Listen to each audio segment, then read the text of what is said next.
Hello guys! Welcome to Unicorn Princess Tarot. So ito yung reading natin for the sign of Taurus. Sun, Moon, Rising, Venus, Jupiter, Taurus. Check your natal chart. By the way, I am Madam P. And dun sa mga gusto magpa-personal reading, last call, August 2025. Ito na lang yung reading or ito na lang, hanggang ngayon na lang akong August 2025 mag-accept ng personal reading and then hindi na po muna ako mag-accept. I don't know kung kailan mababalik yung aking personal reading. Magpo-focus ako sa ibang business, guys. So, yeah, this is for the sign of Taurus.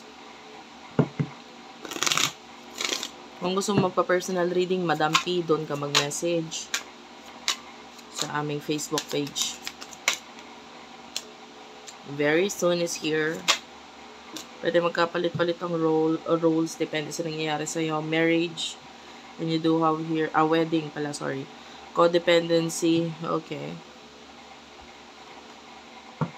You do have your very soon.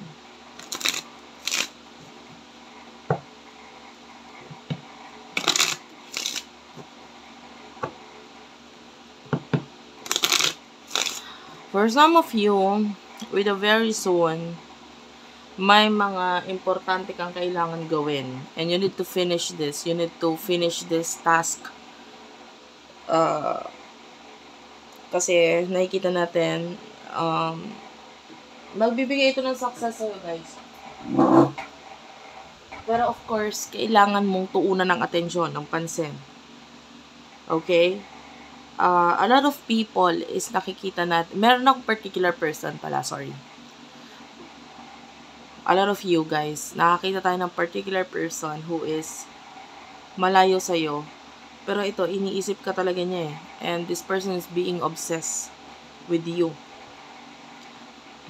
Pwedeng hindi mo alam yon kasi you are focused dito sa, you do have your wedding, so pwedeng may relationship or maybe even marriage sa inyo nitong person na ito na involved sa situation nito. But there's someone here na nakikita natin talagang nag-iisip sa'yo. You do have here the 10 of Spade and the 5 of Clover.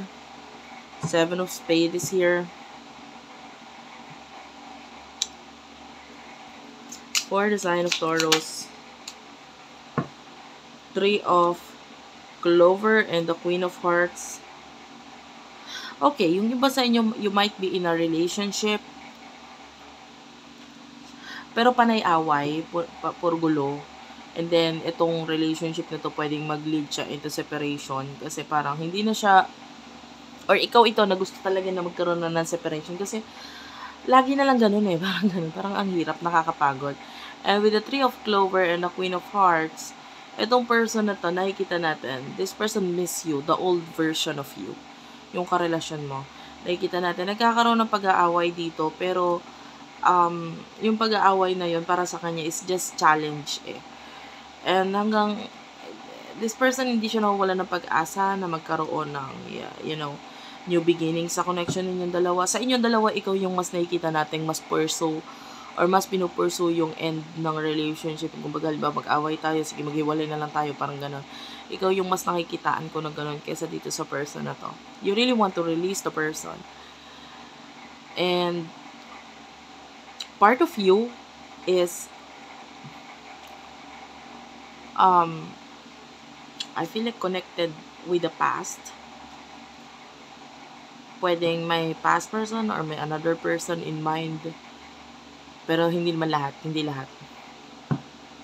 O yung iba naiisip, madali naman siyang palitan. Ayun.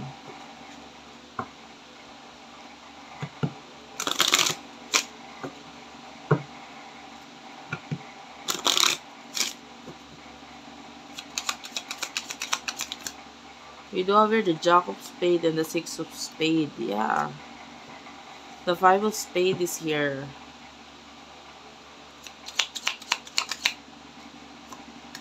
Ace of Hearts. Ace of Diamonds. 6 of Diamonds is here. Taurus, Virgo, Capricorn. Cancer, Scorpio, Pisces, Gemini, Libra, Aquarius energy.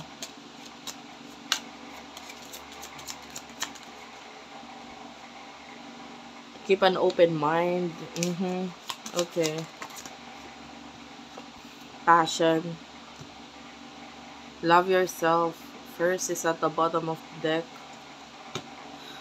This is weird, guys, kasi nakita tayo dito ng energy na parang you really want change. You really want change. And pwedeng may other choices ka talaga in life. And in the future, nandun pa rin si other choices na yun. Like, meron ka mga expectations and pwedeng itong person na to, hindi mo naman kasi talaga gusto, hindi mo siya type, hindi mo siya, marami ka nakikitang negative or hindi mo nagugustuhan sa kanya. So, you want to choose someone else.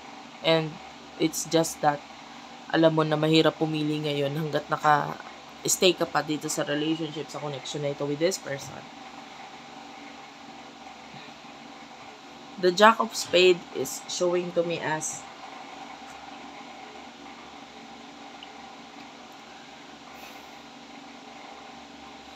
pwedeng nararamdaman mo rin kasi that the other person is still looking forward na makamit ka or, you know, magkaroon ng connection sa inyong dalawa. Pwedeng may na hindi lahat yon, guys, pero yung iba sa inyo pwedeng alam mo that there's something with this person na gusto mong i-ano sa kanya. Well, tell me about the other person energy. You do have here the release your ex. Yeah, this could be an ex or a past person. Nabanggit, alam mo, lumabas ito kanina eh. Bottom of the deck. And yeah, the other person is affecting your connection with this person. Kasi unfortunately nga, pwedeng spiritually connected ka dito sa past person na to.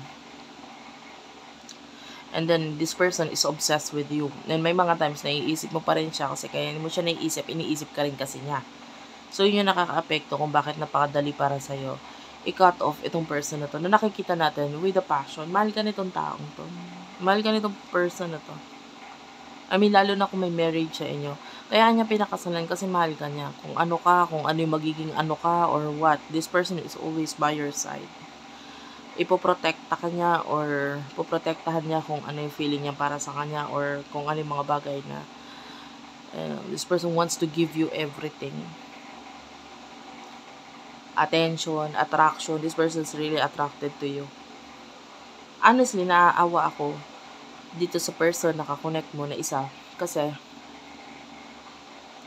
although let's say may spiritual connection kayo nitong isang person na to, itong person kasi na nagsasuffer dito is this person. Parang gusto niyang makipagtulungan sa'yo, will give you everything na kailangan mo. Kung kaya niya lang rin naman ibibigay niya. Pero yun nga, you are not satisfied sa kung ano man yung mga kayang ibigay nitong person na to sa'yo because you're thinking of someone else. And you will never be satisfied dito sa kanya hanggat nandito itong connection mo dito sa isa. Okay? Nakakita tayo ng expectations pa sa'yo from the past. The past person is also having expectations sa'yo, obsession. Pero ang hirap i-connect nitong connection na to because of ito, naiipit siya eh. Parang sa kanya, do I deserve this? Parang and pwedeng hindi niya alam yung connection mo with this person, kung ano nangyayari sa iyo dito, sa inyo. Pwedeng hindi niya yun alam. Pwedeng wala siyang idea regarding doon. So, thank you for watching, guys. I love you all and bye-bye.